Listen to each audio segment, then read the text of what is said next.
Fast न्यूजचे प्रायोजक गोकुळ. बाळ, फ्रीजमधून श्रीखंड काढ ना. आम्ही पूर्वी घरीच बनवायचो श्रीखंड. त्याची चवच वेगळी होती. आता काय सगळं रेडीमेड. आजी, हे श्रीखंड खाऊन बघ. आज तुझ्या आईनं घरीच बनवलं की काय? हे आहे गोकुळचं श्रीखंड. अगदी जिभेवर रेंगाळणार. जिभेवरच नाही तर मनावरही रेंगाळणार. गोकुळ श्रीखंड, मनावर रेंगाळणार. सर्वोच्च न्यायालयाचा महत्त्वाचा निकाल. SRI मोहीम वैध असल्याचा निर्वाळा. निवडणूक आयोगाच्या निर्णयाचे समर्थन. आसाराम बापूला राजस्थान उच्च न्यायालयाचा झटका. जन्मठेपेची शिक्षा कायम.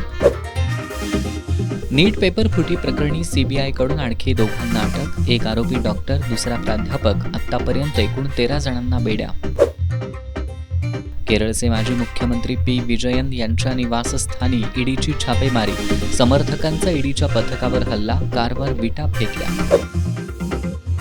CBSEनं इयत्ता 6वी ते 9वीच्या विद्यार्थ्यांसाठी 2 प्रादेशिक भाषांचा अभ्यास अनिवार्य करण्याच्या घेतलेल्या निर्णयाला तातडीनं स्थगिती देण्यास सर्वोच्च न्यायालयाचा नकार. CBSE शाळांमधील 2 भाषांच्या अनिवार्यतेचा नियम तुर्तास लागू राहणार. भारताला एशियन गेम्समध्ये पहिलं सुवर्णपदक जिंकून देणारा दिग्गज हरपला. शूटर रणधीर सिंग यांचं निधन. क्रीडा विश्वात शोककळा.